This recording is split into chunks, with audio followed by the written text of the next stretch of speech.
The plan for this and the following two classes is now to explore in greater depth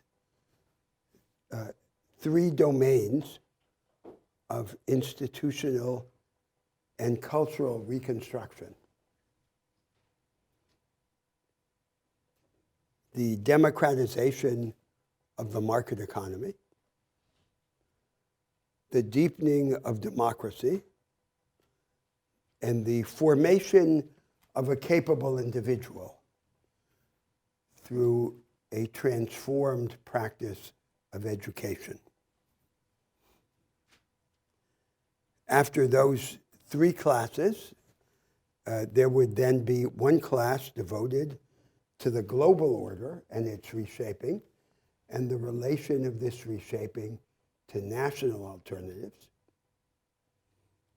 And then at least one class devoted to ways of thinking about structural change, structural alternatives, and their agents. So the theme is the democratization of the market economy, with a particular focus on the now most advanced practice of production, the knowledge economy. The nature of the knowledge economy and its possible radicalization and dissemination throughout the production system. The transformation of the knowledge economy, its deepening and its spread, would, according to the argument that I've been developing and discussing here with you, be one of the three main planks in a progressive political economy. The other two are a reshaping of the relation between labor and capital, and a reformation of the relation between finance and the real economy, or the production system.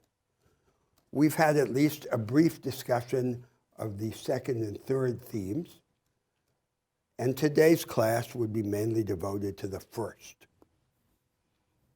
The first, in some ways, the most important, but also the least discussed.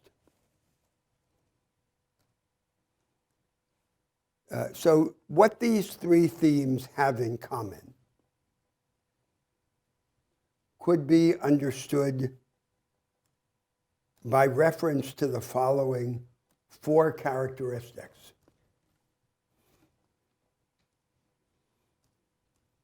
The relation of the advanced and backward parts of the economy, of finance to production, and of labor to capital. The first thing that they have in common, by contrast to what is now the conventional form of the progressive position in political economy, is that they all deal with the supply side of the economy, and therefore with production,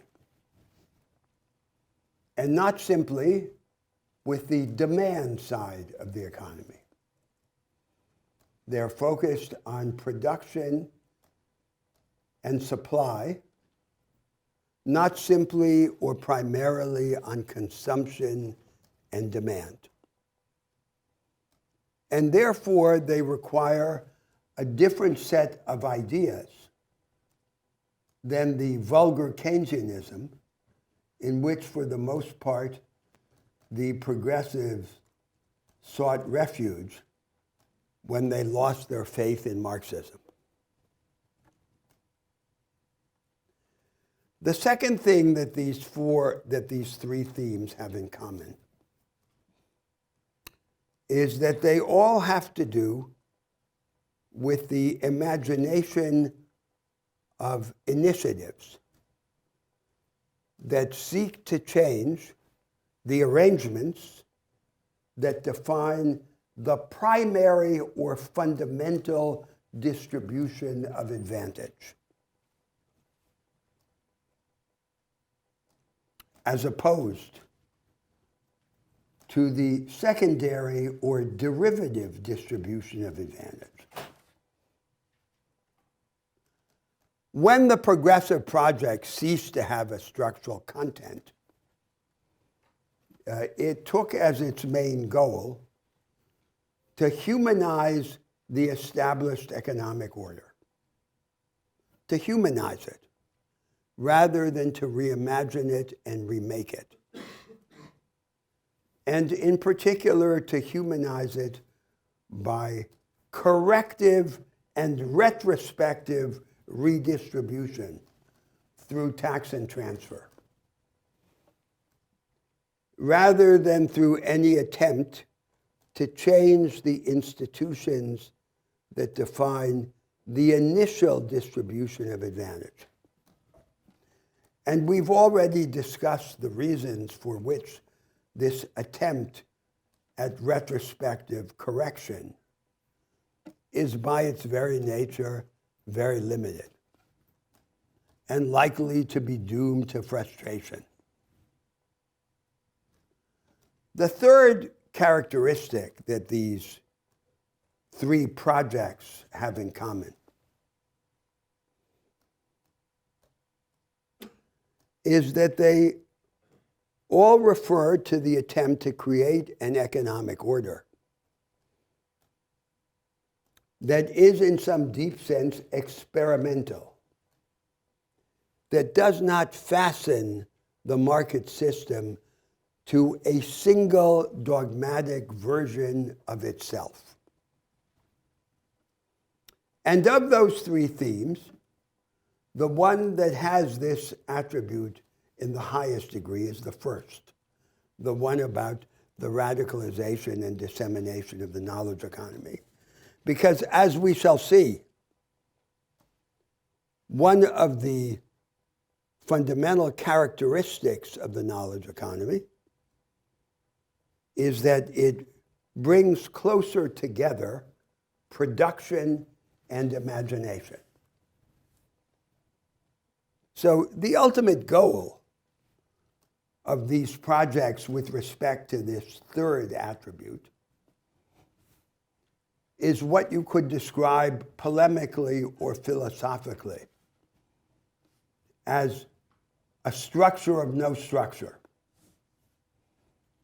a structure that attempts to set up an ongoing revision of itself.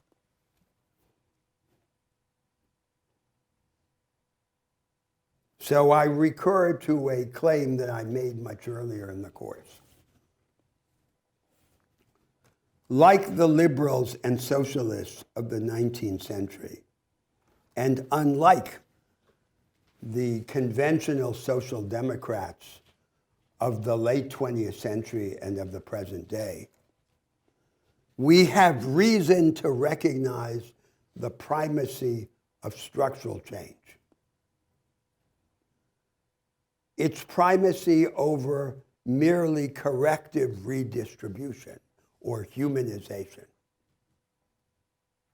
But unlike them, we also have reason not to entrust our future, the collective future of society, to dogmatic institutional blueprints. And therefore, one of the most important characteristics of an institutional order is that it be corrigible in the light of experience, and that in a way it organize its own evolution. The fourth shared characteristic of these three projects is that they all have to do, in one way or another, with what is perhaps the most potent ideal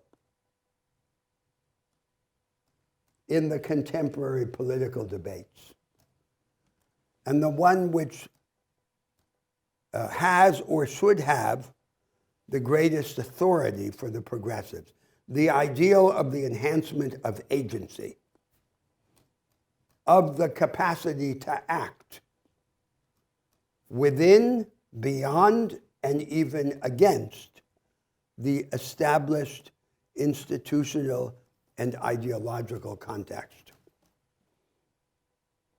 And this fourth shared characteristic is therefore related to another claim I made earlier on, that we should understand the core of the ideals motivating the progressives, not as a shallow equality, shallow in the sense that it takes the established economic, social, and political institutions for granted and attempts to improve things without touching them.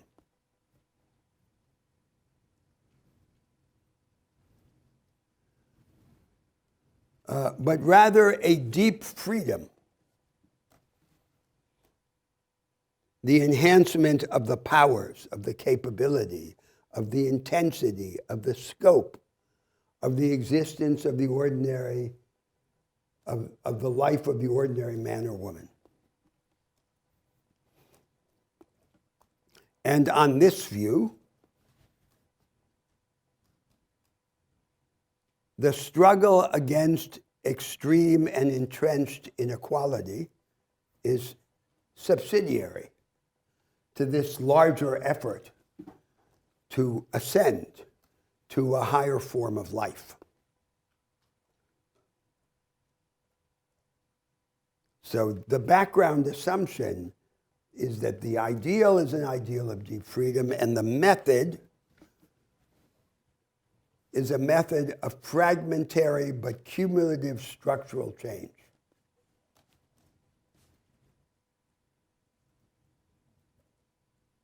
For which the most important features of a programmatic argument, a proposal for change, are always that it mark a direction. The view of the direction is always revisable as it goes along, and that in the specific historical circumstance, it select the initial steps by which to begin to move in that direction. So that's just to place this discussion of the knowledge economy in a larger context, to situate it in the contours of a broader progressive political economy. And now then, I plan to develop this discussion of the knowledge economy in the following steps. The first step is the characterization of the knowledge economy. The second step is the confrontation with the most striking fact about the knowledge economy today, namely that it is relatively insular, that it is disconnected from most of the production system, although it sells its products and services widely.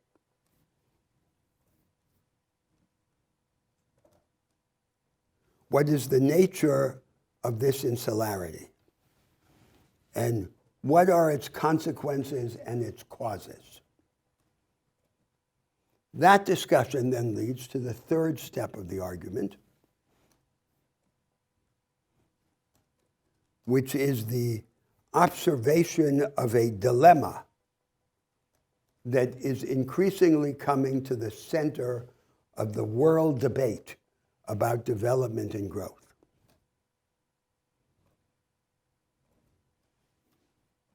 The fourth step is the discussion of the requirements for the overcoming of this insularity of the knowledge economy. It's widespread dissemination and its deepening. And the claim is that deepening and dissemination are two sides of the same thing. A practice of production deepens, it reveals its potential as it is spread across a wide range of the production system. It cannot deepen unless it spreads. And then the fifth step of the argument is the consideration of the larger political and cultural conditions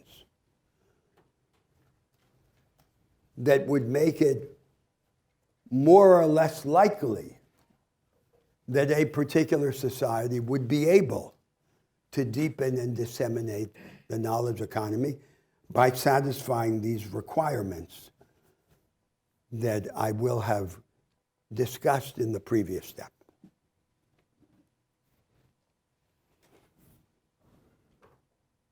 Now, it is striking that, as I said, this theme, which is or should be the most important subject in the debates of a progressive political economy, is largely absent from the debate,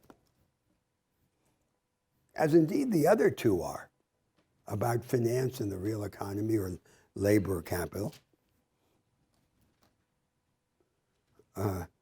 Just look, for example, at the political economic debates of the American progressives today.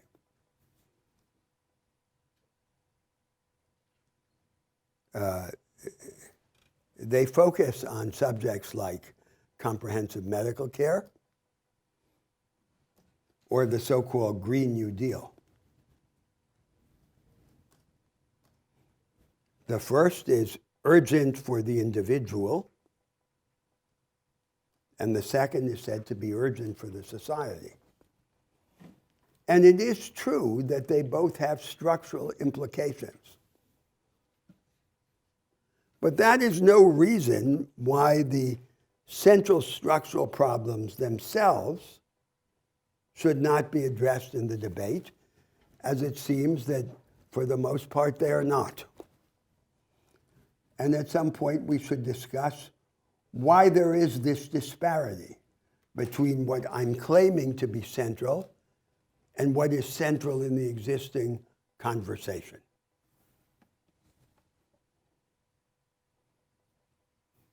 Now then, first, the characterization of the knowledge economy.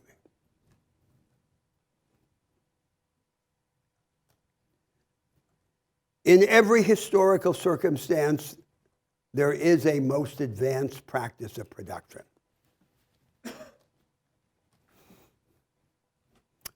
Our conception of what makes it the most advanced is always changing in the course of economic evolution. The most advanced practice of production is not necessarily at the outset the most efficient practice. That is to say, the practice that produces the most output with the least commitment of inputs. But it is the practice with the greatest potential to reach the frontier of productivity and to remain at it, and to inspire transformation in other parts of the production system. It has the attribute of fecundity. It has an exemplary character. The two greatest thinkers in the history of economics, both of them regarded in their own time and ever since as philosophers rather than as economists, Adam Smith and Karl Marx, believed that the best way to understand the workings of the economy and its transformative possibilities was to study the most advanced practice of production in their time. For Adam Smith, it was mechanized manufacturing. For Karl Marx, it was the immediate successor to mechanized manufacturing, industrial mass production in its earliest stages. And mass production, which we sometimes call Fordist mass production, is in turn the precursor to the subsequent most advanced practice of production emerging today, the knowledge economy.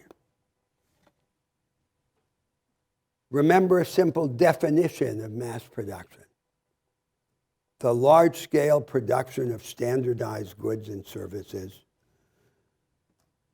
by relatively rigid machines and production processes on the basis of semi-skilled labor in very specialized and very hierarchical relations of production.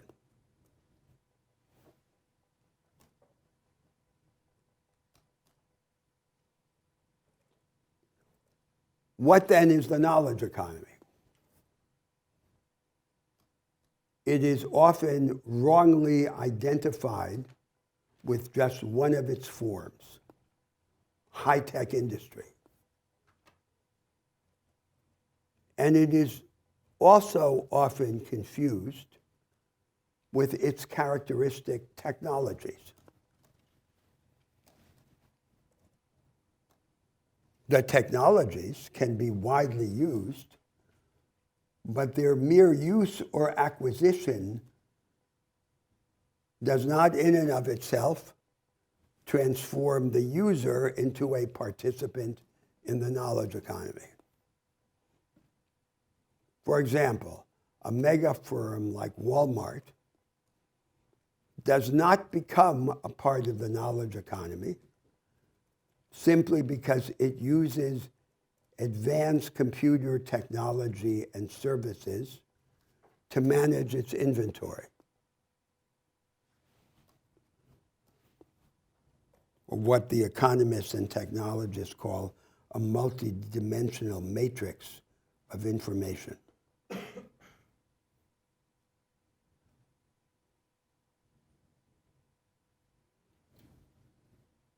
At the most superficial level, the knowledge economy is characterized by an accumulation of technology, of capital, of advanced knowledge.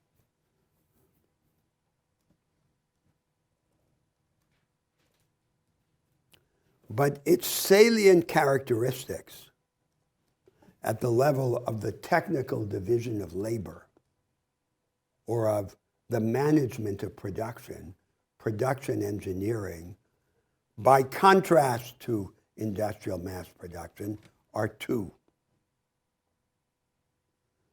The first is the combination of large scale with destandardization of products and services. So before the knowledge economy, destandardization or customization was associated with craft or artisanal production, and large-scale production with standardization. But at this superficial level, the knowledge economy combines the faculty of destandardization with large scale, joining what mass production and craft production separated. And some of its characteristic technologies,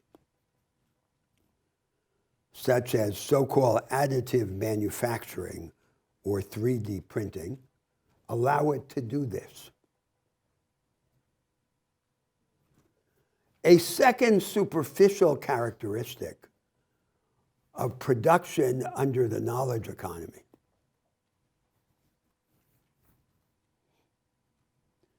is that it combines in a superior degree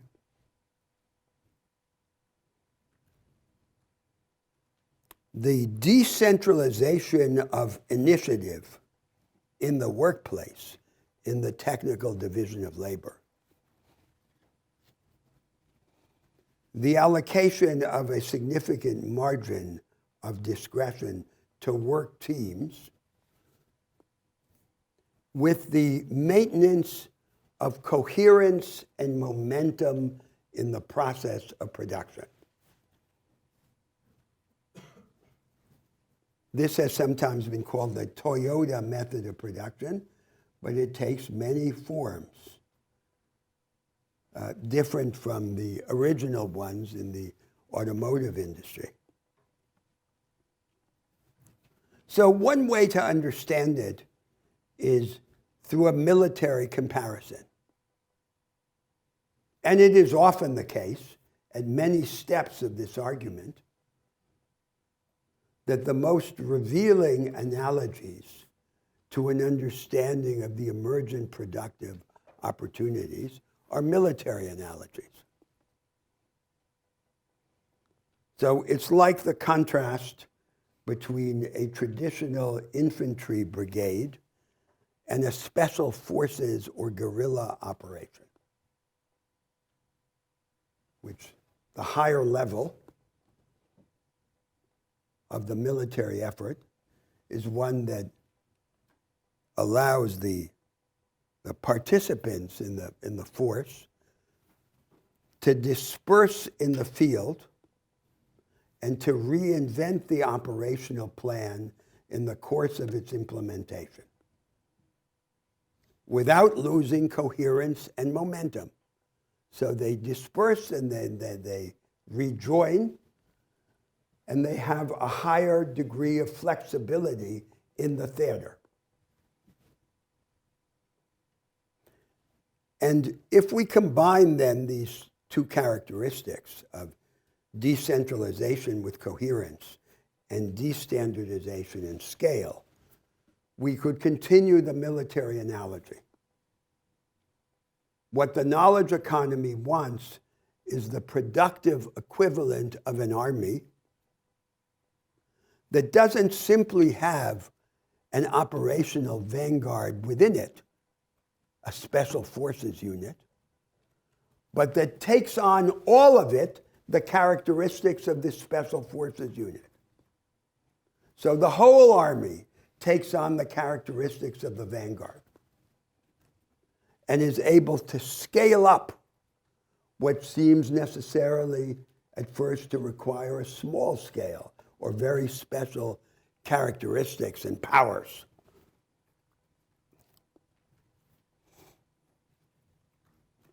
Now let's proceed to a second level, to greater depth in the understanding of what characterizes the knowledge economy. And here there is a methodological problem. The methodological problem is the following. As I shall next observe, and remarked earlier in our arguments, the knowledge economy today exists only in the form of a series of exclusive fringes in each part of the production system. So in other words, it is confined. It is under quarantine.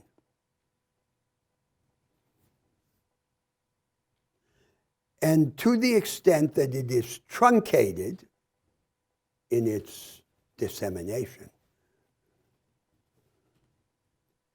it is also inhibited in its development, in the revelation of its potential and of its deeper nature.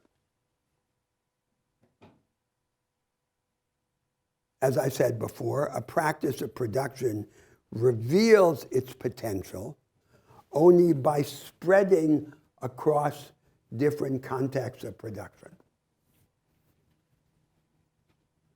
So these deeper attributes, as I'm going to call them, are in some sense an inference from the existing truncated or confined forms of the knowledge economy. Inferring their characteristics, the characteristics that they would reveal as they spread and as it spread and deepened. So the first such characteristic is the loosening or the reversal of what is perhaps the most universal constraint in economic life up to now,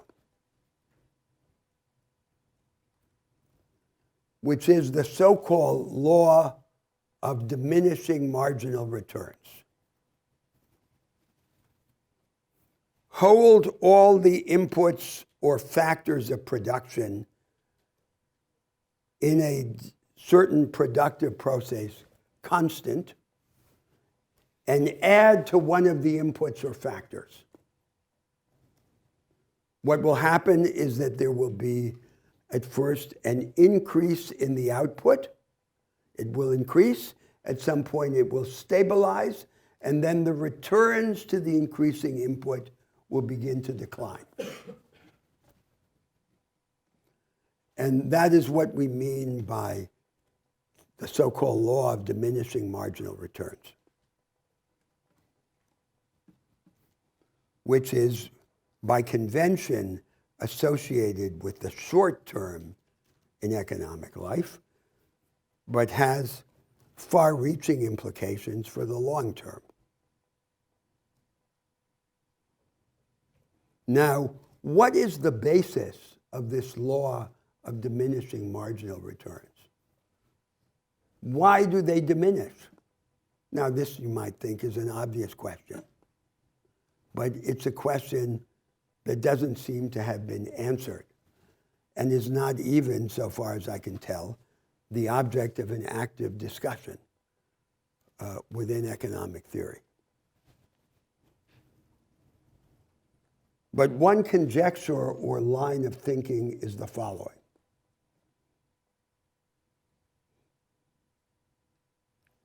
The profound basis of diminishing marginal returns in the forms of production of the past is the episodic or discontinuous character of innovation.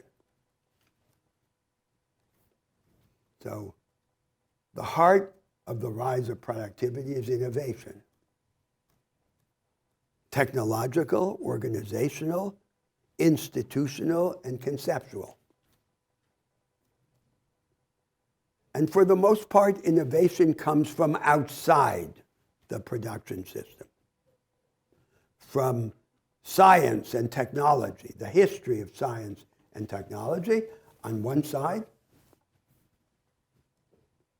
which organize our experiments in the transformation of nature, and from the history of politics on the other side, which organize our experiments in the way we cooperate with one another. And what is technology? What is a way of thinking about technology? In a sense, technology is a materialization of the conduit of the connection between our experiments with nature and our experiments in working together in the forms of cooperation.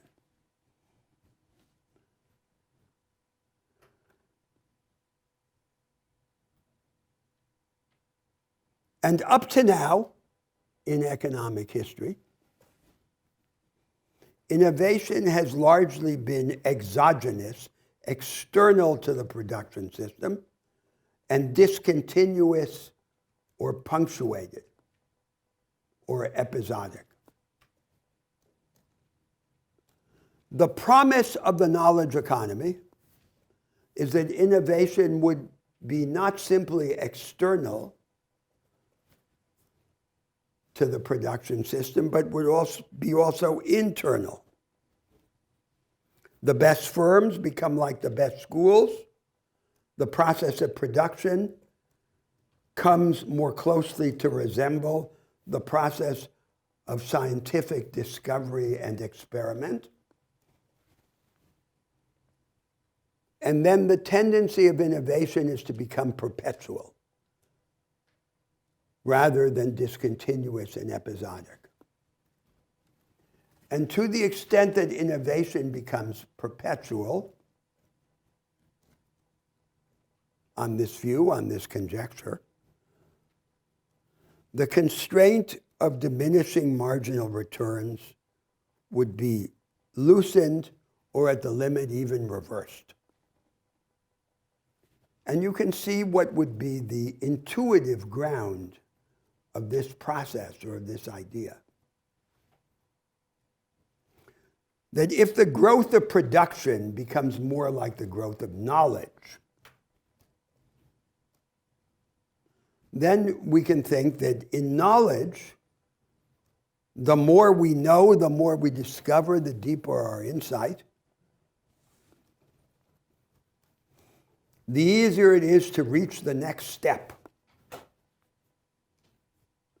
It's not like any process of attrition in nature.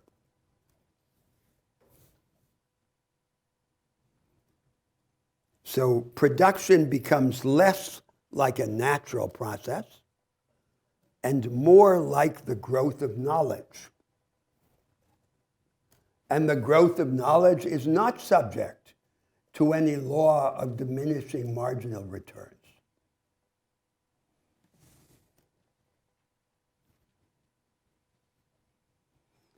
So then from this standpoint, just hypothetically or speculatively, you could distinguish three great stages in the economic evolution of humanity. In the first stage, the primary constraint on economic growth is the creation of a surplus over current consumption. And this surplus must sometimes be created coercively.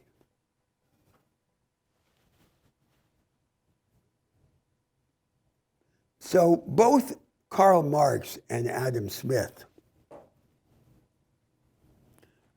believed that this constraint, the need to create a surplus over current consumption, even if by coercion, continued to be the main constraint on economic growth in the economies of their own day, the economies that they studied. But they seem to have been mistaken. Because even in their own day, and for a long time before, the main constraint on innovation, the main constraint on economic growth seems to have been innovation. If you take, for example, Britain on the eve of the Industrial Revolution, the level of saving, deferred current consumption, was not greater, according to the comparative historians. It was lower than the level in some of the agrarian bureaucratic empires of the time, such as Ming-Qing China. So it's not the level of saving that distinguished the European societies that undertook the Industrial Revolution. It was a series of innovations, scientific, technological, institutional, and cultural, and that had a revolutionary significance. So in the second the coercive extraction of a surplus over current consumption seems to have been the overriding constraint only in the most primitive conditions of economic life. For all of history, or almost all of history, the constraint has been innovation. But innovation still under the aegis of this rule of diminishing marginal returns. And now there is the promise, the potential, of entering a third period in which the burden of scarcity remains, but the constraint of diminishing marginal returns is loosened through the promise of the perpetual character of innovation.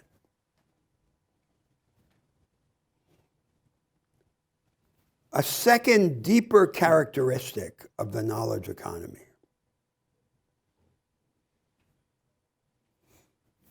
is that it associates, it brings together, it diminishes the distance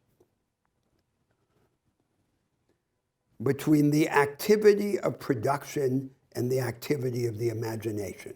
As I said before, the good firm like the good school.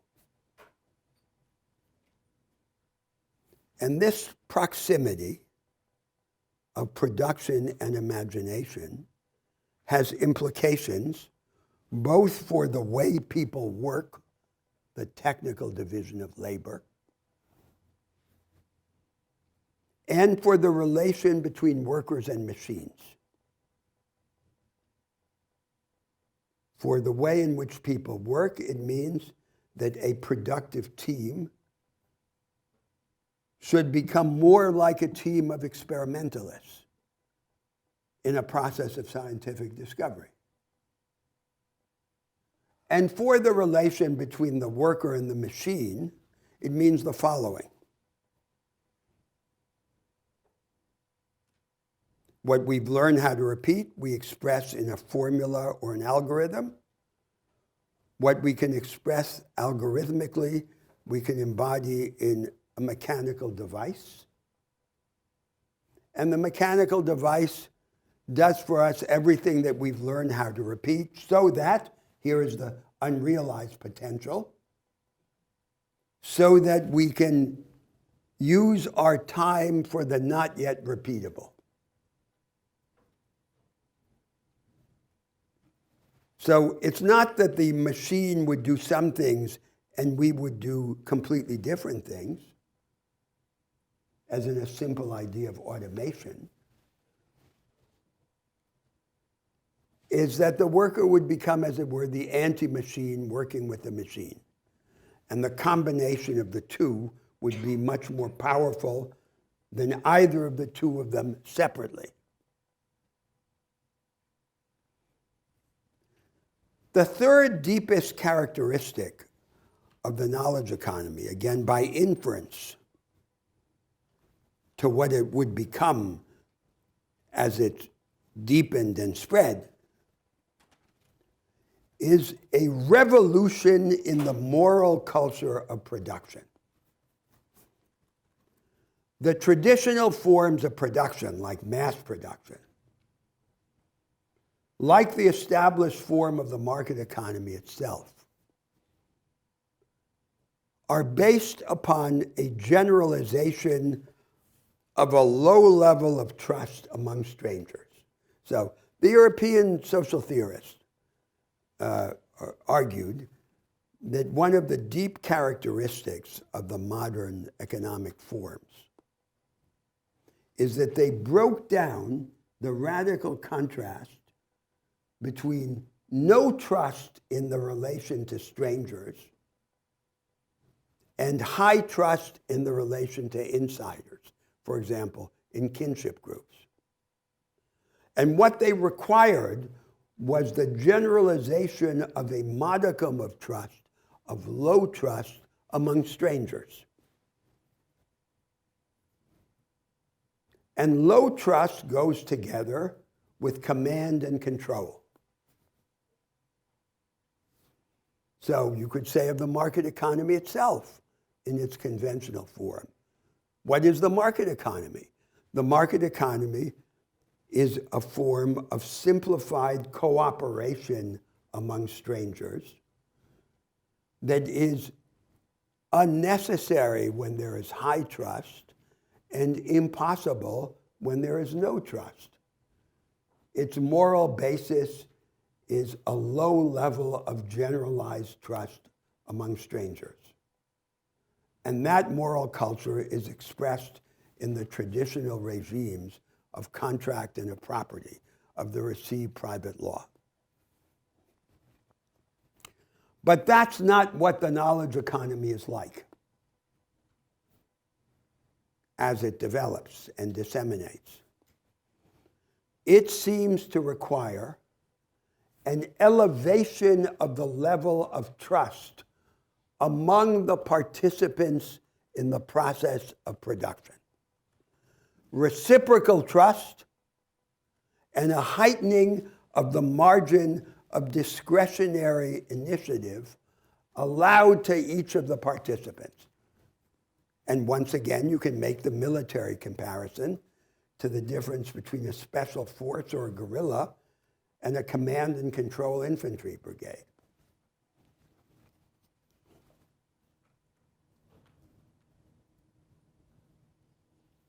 And this moral characteristic of the knowledge economy has implications, for example, for its law, for its law of contract.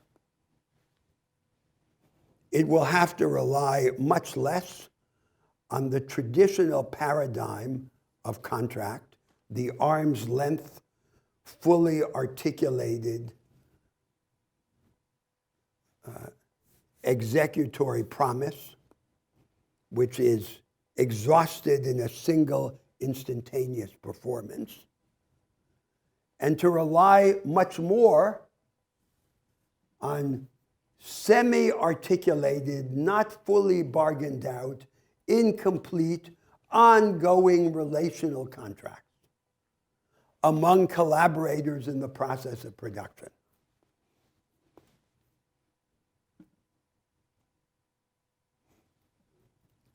So there you have an initial picture of the knowledge economy, in which I've carefully avoided its association with any narrow part of production, such as high-tech industry. Because these are characteristics that could, in principle, all of them, all of the ones that I mentioned, the relatively superficial ones at the beginning, and these three sets of deeper ones now, all of them could, in principle, apply to activity in any part of the system of production. Now let me stop there then at that first characterization and ask for your comments or questions. The point is to show in what way this is revolutionary. Yes? I would just push back on the idea that innovation does not suffer from the same limits of diminishing marginal returns that you get in manufacturing or production, because innovation itself is still limited by the physical limits of to which you can innovate. So the thing that I thought of was innovation in how we produce energy. There's still a physical limit to how much energy you can extract out of something, no matter how much knowledge or innovation goes into the production. And I think that's true for pretty much any industry. So how can I don't see that. Why? I mean, it's for any particular innovation, that's true. But the question is the process of innovation. So just to take your example of energy.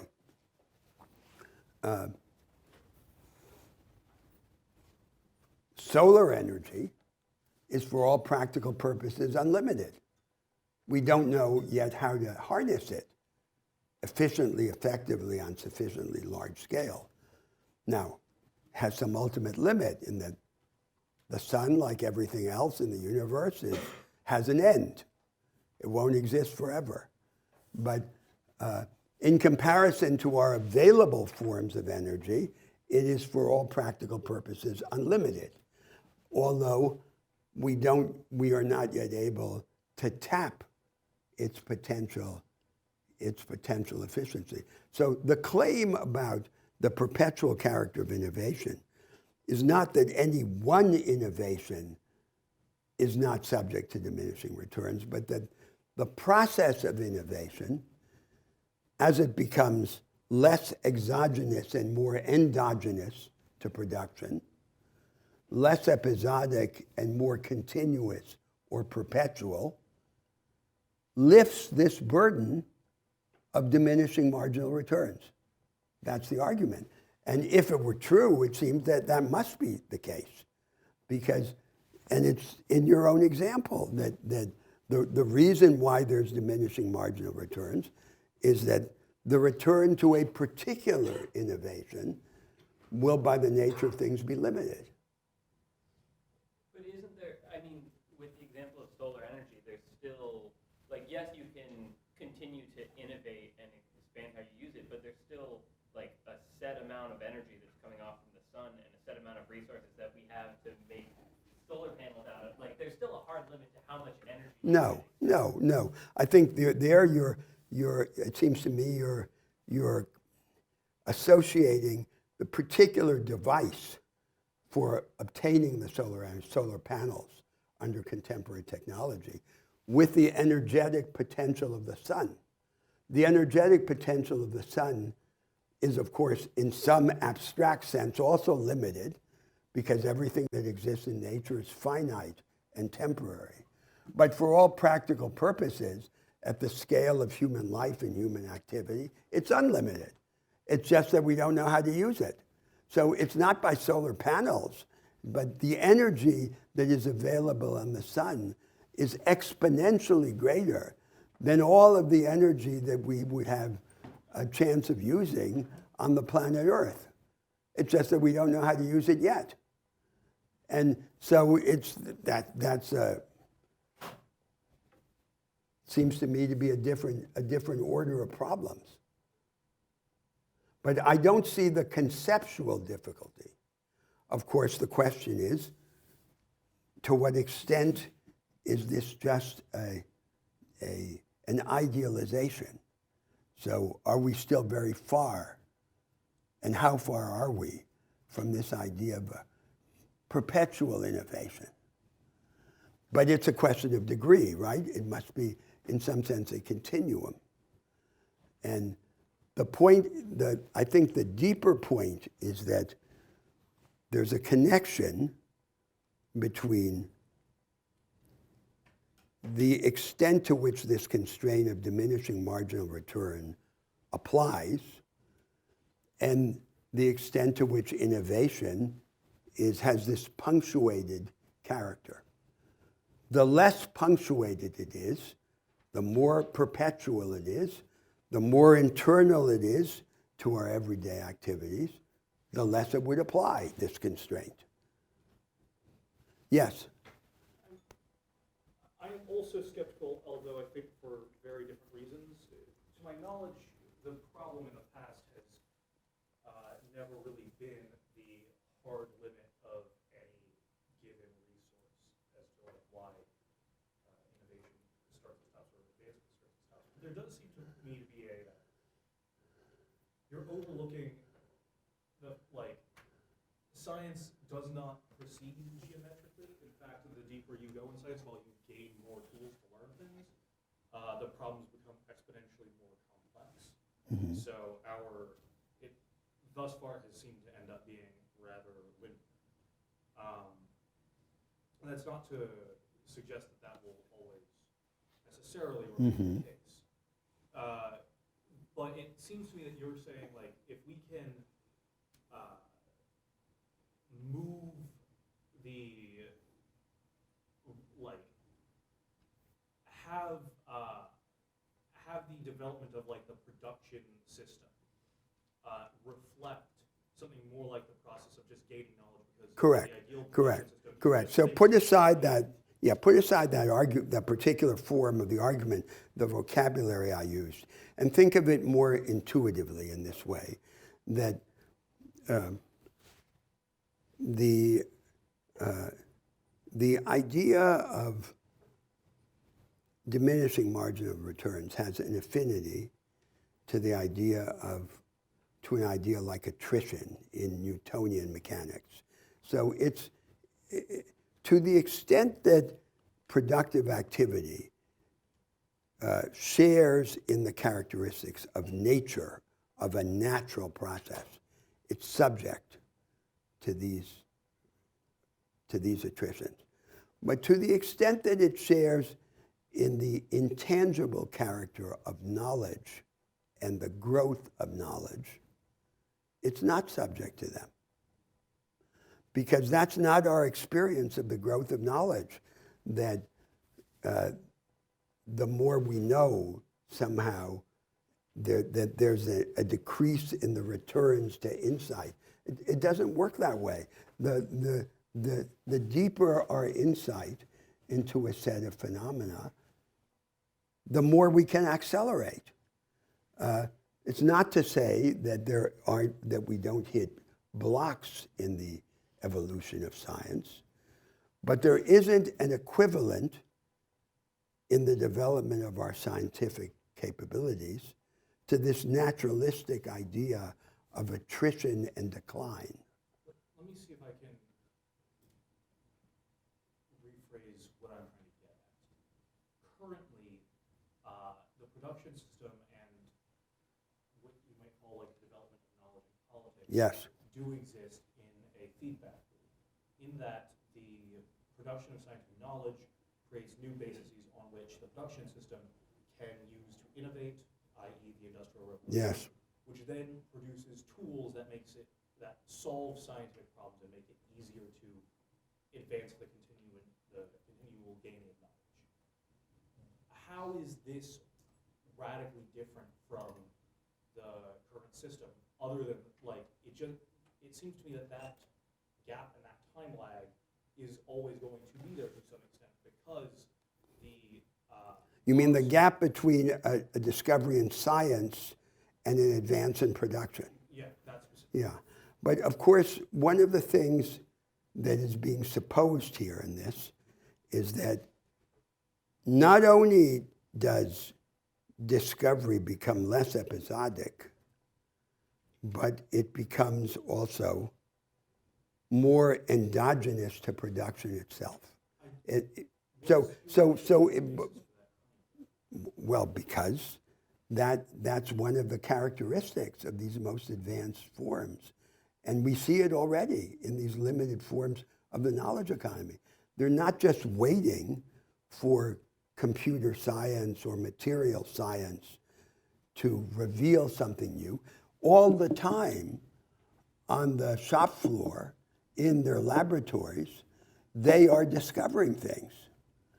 And so it's as if at the limit, the process of production became like a collection of laboratories. And there isn't this simple contrast between what's discovered outside. They're not waiting, as an industrial entrepreneur of the 19th century was, for a scientific announcement. They're experimenting all the time. And there's a change in the relation between the internal and the external. So it's obviously a question of degree, because this is an exaggeration or an idealization. But the point of the exaggeration or the idealization is to anticipate the direction in which things are going or might go if the knowledge economy were radicalized in a certain way. That's the idea. Yes? I want to offer a counter-argument from a Foucauldian approach when it comes to the ownership of this knowledge, this discourse, these practices that Yes. exist in the moment only at the fringe of production. Yes.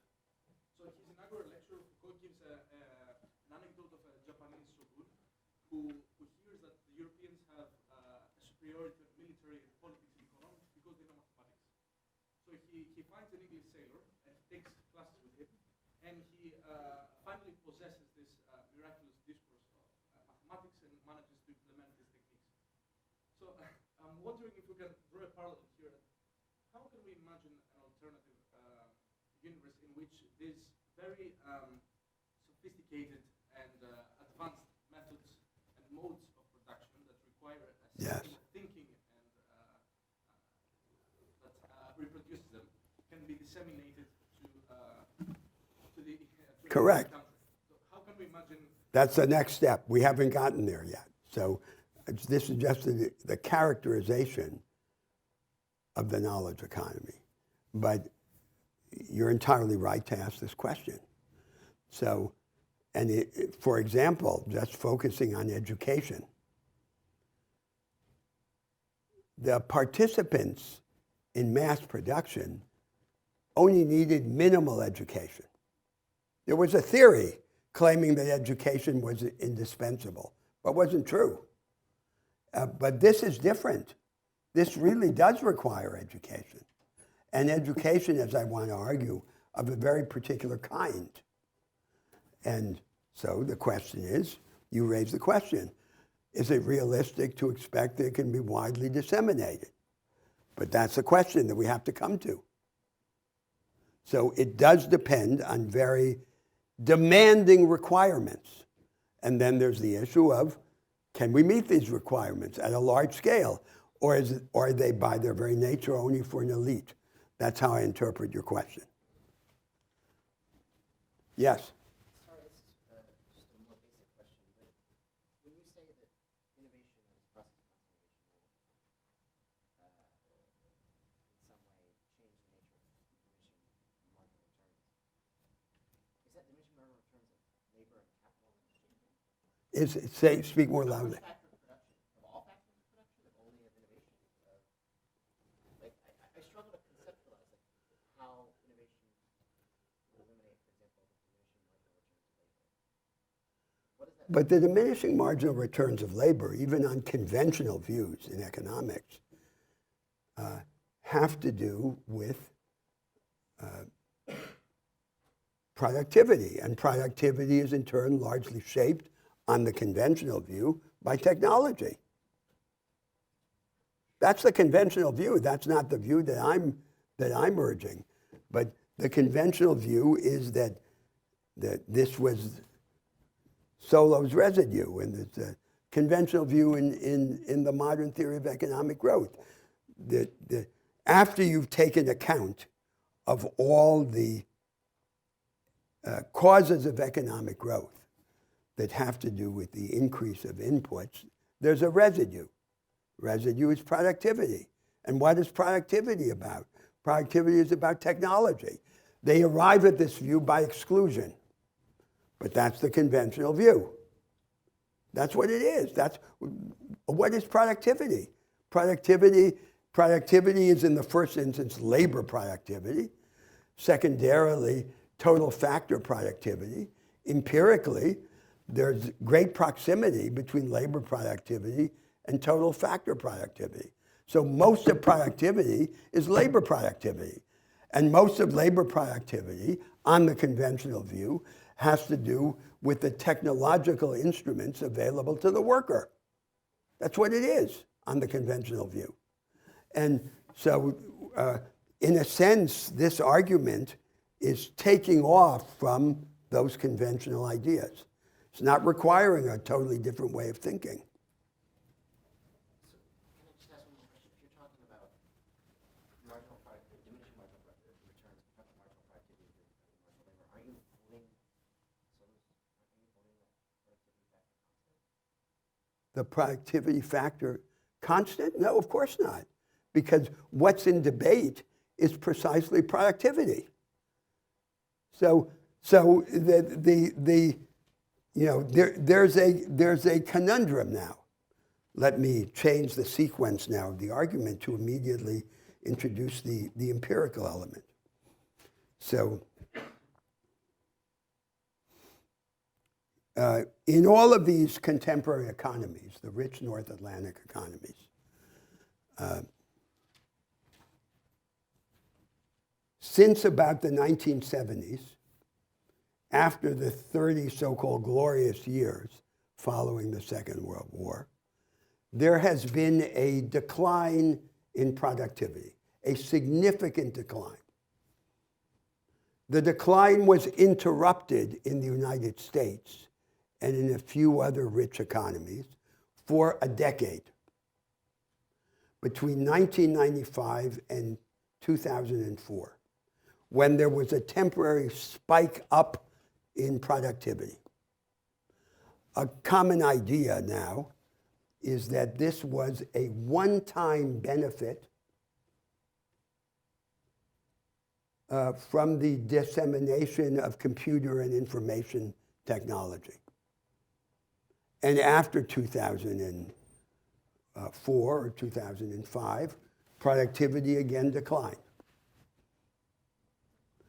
In the 1990s, a series of famous American economists wrote articles in the major economic journals of the United States, predicting a dramatic rise in the level of productivity associated with this technological revolution.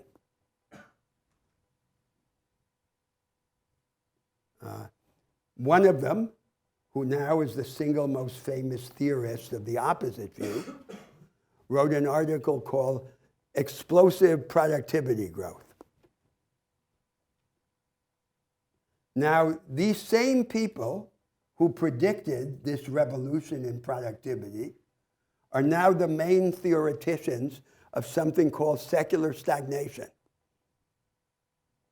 So they now say that there is a decline in productivity, a stagnation in productivity,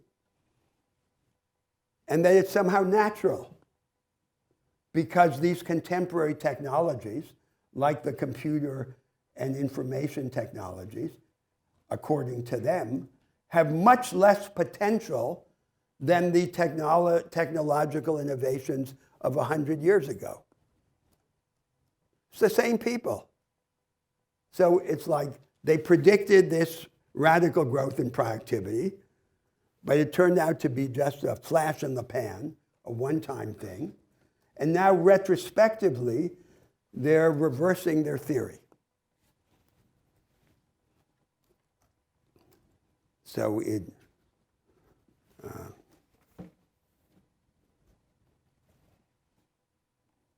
someone said that an economist is someone who, finding that something works in practice, tries to discover if it also works in theory. So this was the, but it's the same people who are the proponents of this secular stagnation theory. Secular stagnation is an expression from the 1930s, which these people resurrected and turned into an instrument of this contemporary debate, naturalizing the stagnation and inventing all sorts of reasons for it. One of them is this one: the technologies have much less potential. It seems, on its face, absurd. In principle, what could have more revolutionary potential than artificial intelligence? It has no limit in its possible range of application. And there is a much more obvious conjecture, which is that the revolutionary technology, instead of being exploited to the hilt and widely disseminated in the economy, together with the practices that would seize its potential, is in fact confined to a series of exclusive fringes in the production system. So if the most revolutionary practice and the technologies associated with it that have the potential radically to increase productivity, labor productivity, and then total factor productivity, are denied to the vast majority of workers and firms, how could there not be stagnation in the growth of productivity? That would seem to be the much more straightforward explanation.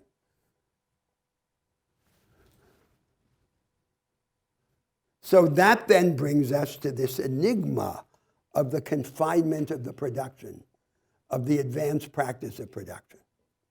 Because this is the reality from which we must start. The reality from which we must start is that this advanced practice of production, rather than being widely disseminated in the production system, appears as a set of exclusive fringes. So it doesn't exist only in high-tech manufacturing. It exists in every part of production. It exists in intellectually dense services. It exists in precision or scientific agriculture. It's not associated with a unique sector, manufacturing. It is multi-sectoral. But in each sector, it appears as an exclusive fringe. a fringe that excludes the vast majority of firms and of workers.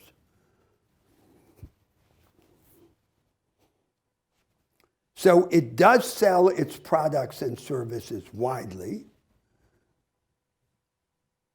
but a little firm or a big firm does not become part of the knowledge economy by virtue of acquiring some of the products and services that it sells. So Walmart does not become part of the knowledge economy, and the laundromat that buys a computer also does not become part of the knowledge economy. We have to take on these practices that I described that are the heart of the knowledge economy. It's not just a bunch of gadgets. It's a way of doing things. It's an approach to production. And it is that approach to production that remains radically insular. That's the problem of the confinement. The problem of the confinement is surprising for the following reason.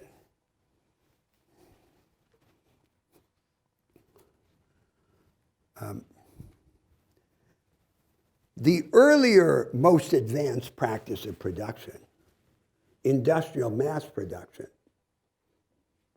was intrinsically associated with one sector of production, manufacturing. Nevertheless, it influenced the whole economy. Every part of production was transformed on the model of industrial mass production, including agriculture. Now we have a most advanced practice of production that has no intrinsic relation to any one sector. So it should, in principle, be susceptible to even more rapid and universal diffusion.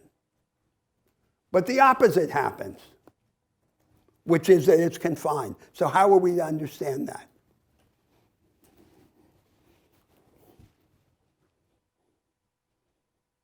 Now, one way to begin to understand it is this.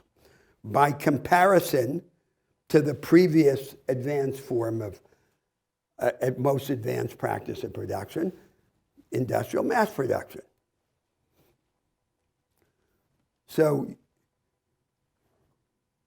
now I recur to the message of classical development economics, the development economics of the second half of the 20th century. The essential message of development economics was this. In the long run, to grow an economy, you have to pay attention to the fundamentals. And there are two fundamentals, education and institutions. Now, in practice, these fundamentals didn't matter very much. Because first take education. There was lip service paid to education. But to work in a Fordist factory, you didn't and you don't need a lot of education, despite what the economists said. You only needed three things. You needed a disposition to obey, industrial discipline. You needed elementary literacy and numeracy to understand simple instructions. And you needed physical dexterity, especially hand-eye coordination. That's what you needed. So the industrialists or their supervisors would hire people, and the tests that they would provide would be tests like this. Turn your hands in opposite directions. What's your level of dexterity? That's what counted. And as to institutions, what did they want? They wanted a state with a bureaucratic apparatus that had a place in it for a developmental planning bureaucracy. And that was then called a mixed market economy. But there was a shortcut. So you have these fundamentals that are supposed to count in the long run, and there's a shortcut. What's the shortcut? The shortcut is to transfer workers and resources from the relatively less productive sectors of the economy to the relatively more productive sectors. And that meant in practice, to a large extent, take them out of agriculture and put them in industry. That's the shortcut. And this shortcut was supposed to provide, and did in fact provide, so-called unconditional convergence toward the level of growth of the advanced economy. Unconditional in the sense that didn't depend on anything. And what was then the basis for this? It's that, in a sense, industrial mass production was like a stereotypical kit of a certain set of technologies and their associated practices. And both the technologies and the practices were a very stereotyped, fixed repertory, which, as it were easily portable. You could take from one place to another, like the 6 types of machine cutting lathes. And not only was the content of industrial mass production stereotypical, but it depended on minimal requirements,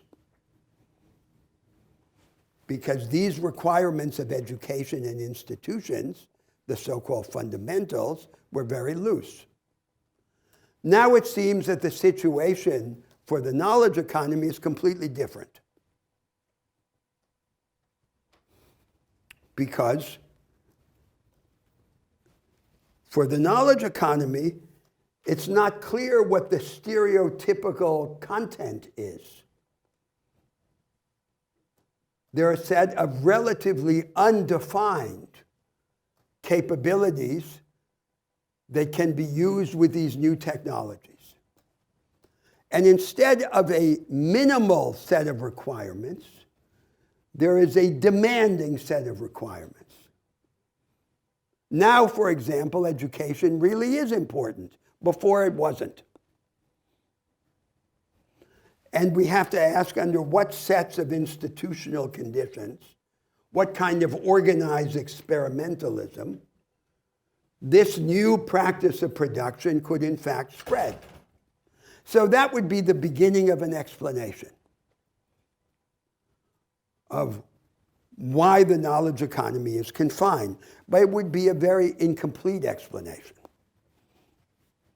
And we'd have to give a broader political and social explanation, which might begin something like this. It would appeal once again to the idea of the path of least resistance. There's a set of technological and organizational innovations in the world.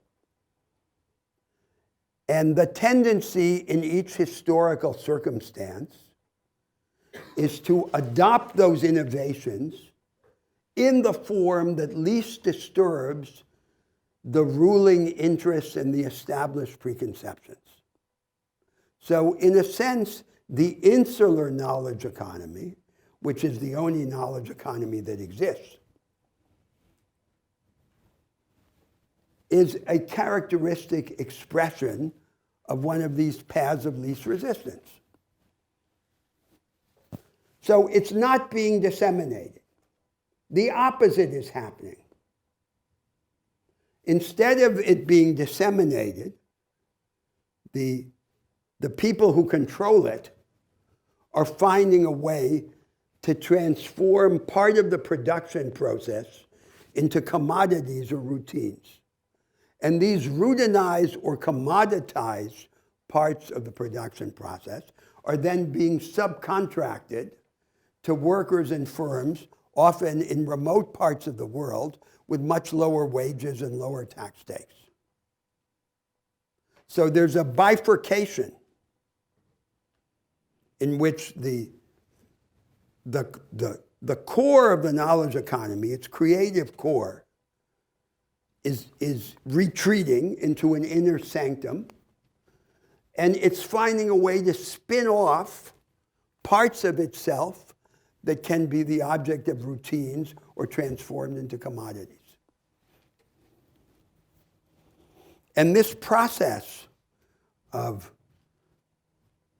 hyperinsularity is then going together with the transformation of an increasing part of the labor force, both at home and abroad, into circumstances of precarious employment.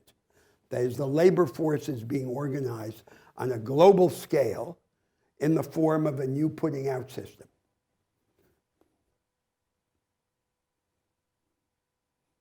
And there are then momentous consequences. The first consequence is stagnation. Stagnation in the growth of productivity.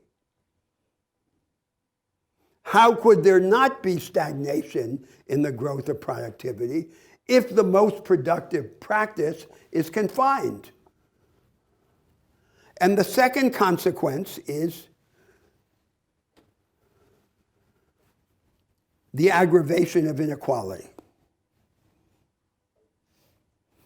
So there's a deepening of the hierarchical segmentation of the production system. That is the division between the advanced and the backward parts of production.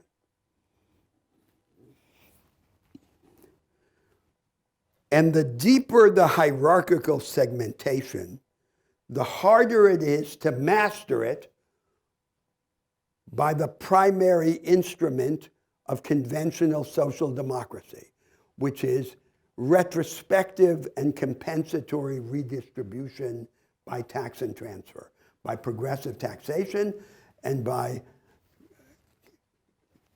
compensatory social entitlements. The only adequate solution would be to overcome that hierarchical segmentation of the production system.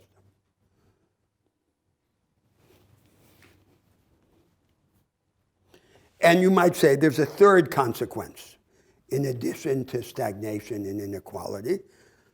The third consequence is moral, is belittlement, humiliation, because an increasing part of the labor force is condemned to some kind of make work. And the creative core is then reserved to this elite that is in control of the inner sanctum. So they not only have the gains, they also have the fun. They have the experience of the creative work reserved by the knowledge economy to its true participants, not to these pseudo-participants who simply acquire some of its gadgets.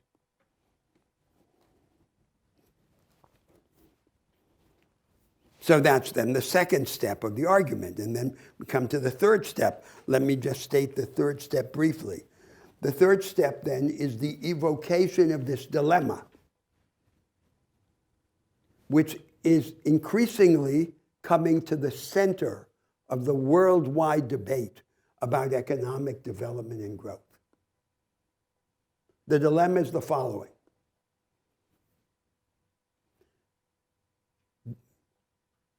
The received message about development and growth was the one that I attributed to classical development economics. Industrialize. This formula has stopped working. It has stopped working all over the world.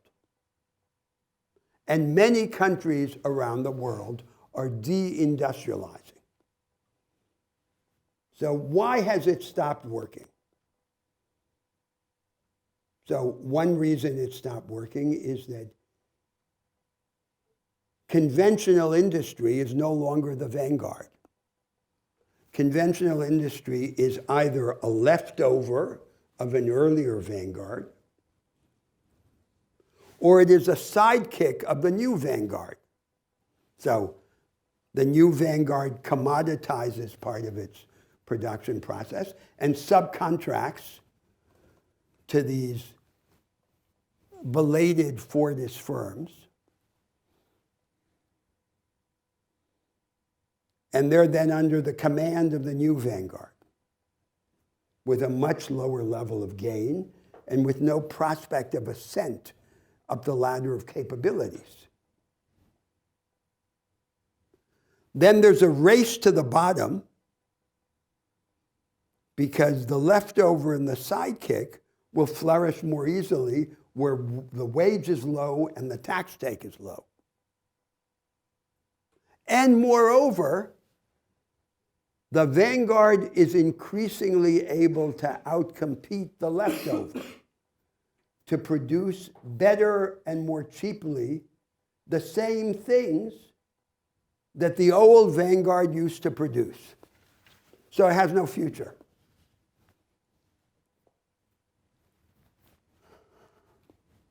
So this is dramatic because this was the message of development economics. Industrialize, meaning conventional industrialization, industrial mass production.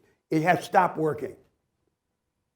It has stopped working, and both the conventional social democrats and the right-wing populists in the rich North Atlantic countries, for the most part, are simply trying to buy a few more years for this practice of production that has no future by protection or by restraints on offshoring, by subsidies. So that's one horn of the dilemma. Then the other horn of the dilemma is, so what's the alternative? The alternative would be an inclusive, broad-based form of the knowledge economy. But that doesn't exist. It doesn't exist even in the richest countries with the most educated populations. So how could it exist in the rest of the world, where the institutional capabilities and the level of education are on the whole much lower? That's the dilemma. No one in the world knows how to solve this dilemma. And that's the core, that's the center of the debate about economic growth and inclusive economic growth right now. That's the problem. And any debate in any position of the progressives that fails to address this is an evasion. There's no way that this issue cannot be addressed because this is the heart of the problem, which is imposed by economic reality. Everything else is just a holding operation. So again, let me stop there and ask your engagement about this dilemma. Yes?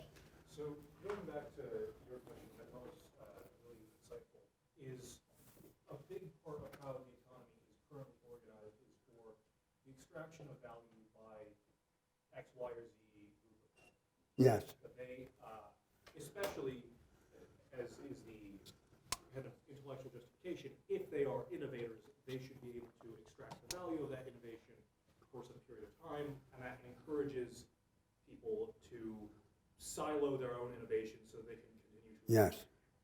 that value. How, like, what would you see, or would be the proximal things, the things nearby that we should be doing to alleviate that that incentive, or to reverse that, or to, in the long term, reverse that incentive, and make it better for people to share their innovation such that they can diffuse across Well, I don't think this is a problem that can be solved simply at the micro level. That's at the next step of the argument, that's what I'm going to argue. It requires a change of the framework. It requires a different education, a concerted effort to accumulate social capital, a change of the institutions, the institutional arrangements of the market economy. But for the moment, let me just say this. So in the literature of the business schools, for example,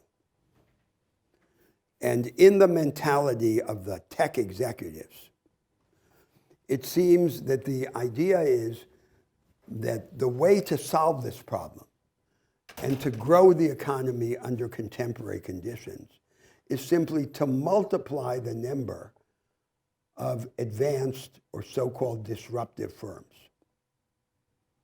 So there's disruptive innovation, that's what's good, and so just have more of those firms. And what you should have is a strategy that is focused at the micro level to have more firms like that. And what the tech executives will say is that the main constraint on that is education. So just give people a better education. And then there'll be a natural dynamic of this horizontal expansion. Horizontal meaning this is the solution. There are good firms and bad firms. In each sector, there's so-called sectoral heterogeneity. There's a little front of highly advanced, highly productive firms, and there's a long tail of backward firms. The good firms are the disruptive firms. Have more of them and give people the education that would make it possible for there to be more of them. That's the conventional view. And so one way of focusing the discussion is to ask, is that enough or not? And I think it's not enough. And I think there's no sign at all that this dilemma will be solved in that way, by this horizontal expansion. So it's simply a way of restating the dilemma. Yes? Just still trying to understand the diagnosis. I'm wondering to what extent the insularity of the knowledge economy right now is a result of a shift of what we consider value from sort of material changes to social meaning. Like I'm thinking back just historically, we like more food because we have more food. We like a washing machine because of sort of the material improvement. Yes. Whereas now, many more of the products and services we value, part of that value comes from social meaning, whether that's networking effects. We like Facebook because of everybody else being on it. We like sort of things that have cultural meaning, and therefore, because of that social meaning, the value is more susceptible to capture by a small group who can sort of just set tastes as opposed to affecting material reality. I didn't follow that. Why is that so? Because as I argued, the knowledge economy could be present in every part of the production system. It's not just those platform companies in Silicon Valley. So, for example, as agriculture advances, the distinction between so-called natural food and synthetic food is relativized. And in fact, one of the things that's happening with the advance of the knowledge economy is that the very distinction between sectors, which was a mainstay of conventional thinking, is being undermined. So what's the difference between manufacture and services in the age of the knowledge economy? Advanced manufacturing consists, in a sense, in crystallized intellectual services. So there's no distinction. There's the sectoral distinctions disappear, but the hierarchical divisions within each part of the production system are deepened. And that's not just a problem of the social construction of value. It's that this revolution, which in fact holds the potential for radical expansion of productivity, is being implemented only on a very narrow terrain. And so long as it's implemented on a very narrow terrain, the vast majority are excluded. So, in the very first class here of this course, I evoked this essential tragedy of the contemporary societies. It's not just an economic tragedy, it's a moral tragedy. There's this vast intensity in mankind. There's all this bustling and this effervescence of activity and this expensive passion. And for the most part, it's squandered. It goes up in smoke. It's not able to generate a lasting legacy. So now in the context of this debate about the knowledge economy, we're dealing with the economic dimension of this problem. But it's obviously not just an economic problem, because it's a problem of what we can make of ourselves. Can we live a larger life on a larger scale? It's the idea of deep freedom. And this debate about the knowledge economy bears on that. It's a major part of that, but it's only a part. And that's the fundamental issue.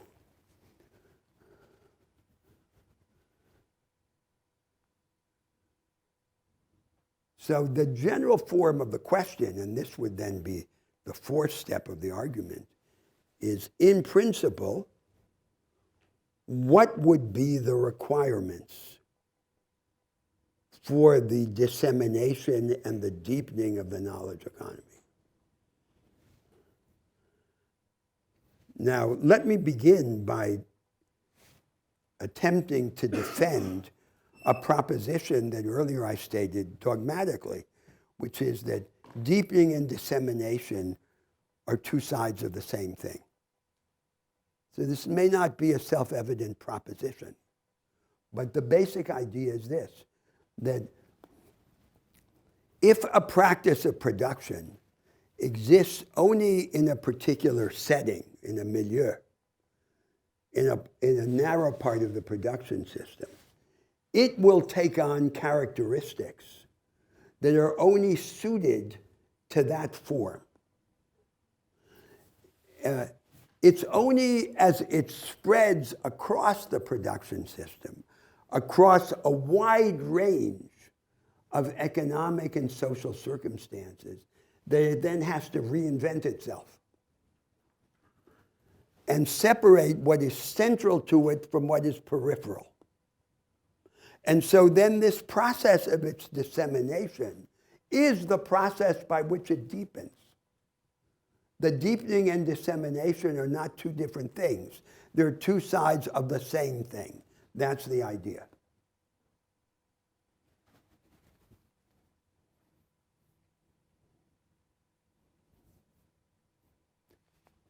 So then you could broadly distinguish families of requirements. And so there would be the educational and cognitive requirements, the social and moral requirements, and the institutional and legal requirements. And then after that, you could ask, under what conditions of political life and culture would a society be more or less likely to be able to satisfy these requirements? Now, the problem is that if you begin to think in this way, it seems like a system. And because of this legacy of Marxism, then there's the idea is you either do everything or you do nothing. It seems then like it's an impossibly tall mountain to climb. And that's not the way we should think, I'm arguing. Because it is true that the different parts of these requirements and conditions limit each other. But it's not like a system, because it's like a process of combined and uneven development in which you advance on one front and then you hit against the limits imposed by failure to advance on other fronts. And then you have to deal with those other fronts. And so there's this perpetual imbalance, which is given by the reality of the situation. But at no moment is it like a kind of take it or leave it thing, in which you either put all the pieces in place or you do nothing. That's not what the real process of transformation is like.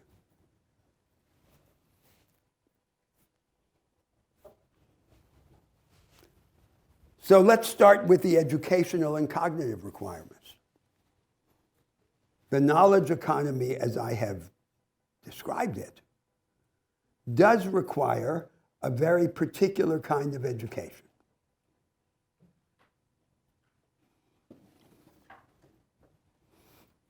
Industrial mass production did not require a high standard of education, as I said, despite the lip service paid to education by the development economists. So, first of all, in countries that are large, unequal, and decentralized or federal in structure, it will be necessary to reconcile the local management of the schools with national standards of investment in quality. So there'll have to be a national system of assessment to discover what's happening and what works. There'll have to be a mechanism for redistribution of resources and of staff from richer places to poor places. So, for example, the school system cannot be financed solely or chiefly on the basis of local taxation. And third, there has to be a set of corrective mechanisms.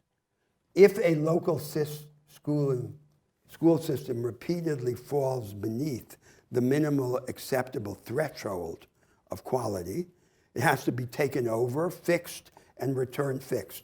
Taken over by some, in a federation, some trans-federal structure associating the three levels of the federation.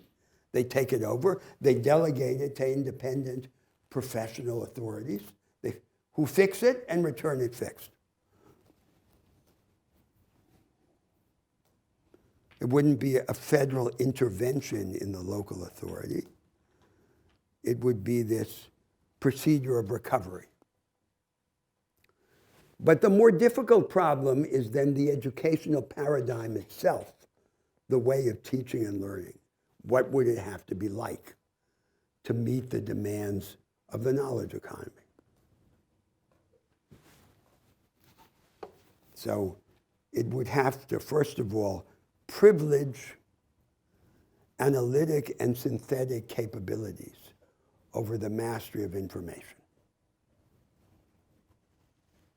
The second side of the mind, the imagination. But these capabilities of analysis and synthesis are not acquired in a vacuum of content. They're always acquired in dealing with content. But what matters with respect to content is not encyclopedic superficiality, it's selective depth. So therefore, an orientation to themes or to projects. Third, it would have to be cooperative, as advanced science is.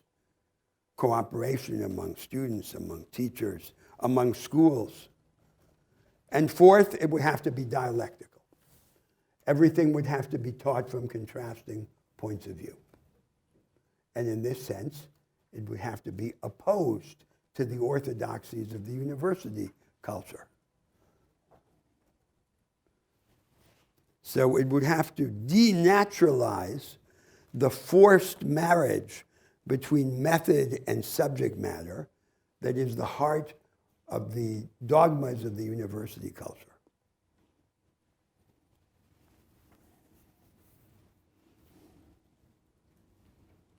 And an educational transformation of that magnitude cannot be the work of an enlightened despot, an isolated visionary, and a little clique of politicians and bureaucrats.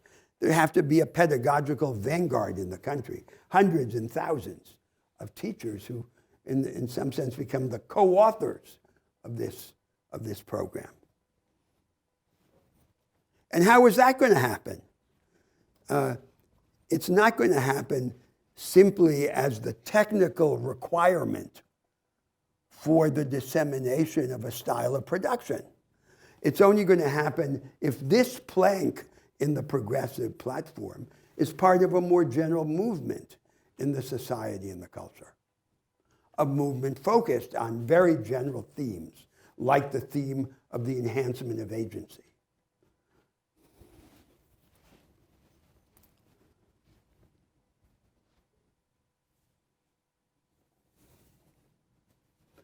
So this is totally opposed to what exists, in fact. What exists, in fact, in the world. You take the United States. There's a radical educational dualism in the United States. There are, in fact, two school systems. The mass of the public schools are forming students for industrial discipline, for a type of production that is ceasing to exist. Then there's an elite of private schools and the top tier of public schools of the richest places. And they have adopted a truncated version of John Dewey's program. So John Dewey was the major educational reformer in the United States. So there's the part about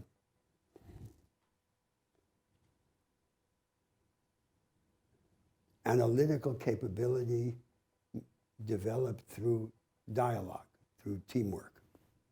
That's the part they accepted. And the part they rejected was the critical part. The criticism of the established context, the access to distant experience. And what replaced that critical part was the acquisition of a certain style of sociability, as we've discussed before. The cheerful impersonal friendliness, the pseudo-intimacy, the forms of association regarded as valuable to engagement in the professional and business class.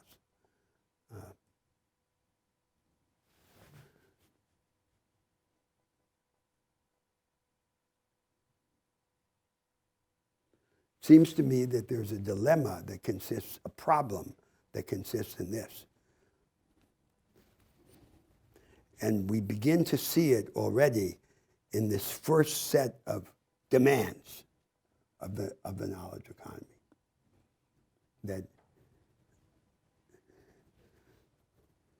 it requires a far-reaching change in the formation of the mind of education.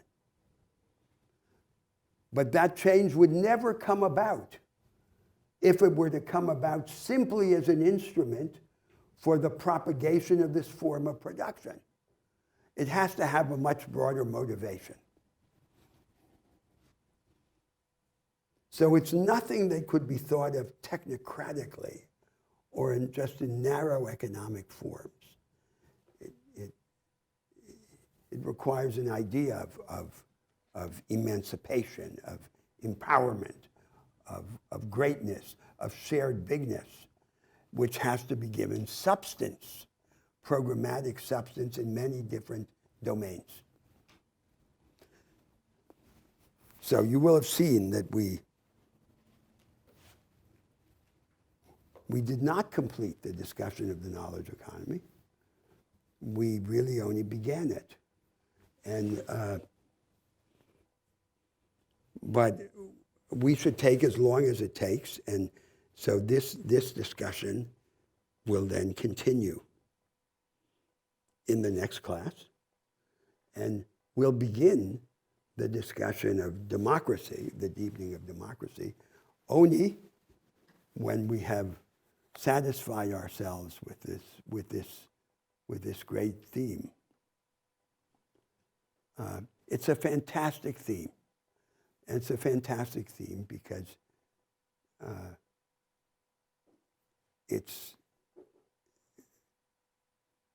as I said, this is at the heart of the debate now in the world about growth and development. And the whole world is perplexed about it. And so if we can achieve clarity about this, some relatively greater clarity, we make a huge advance and lay the basis then for an alternative understanding of the progressive project. So please do form your ideas about this, and let's devote a major part of next class to discussion. Continue next week.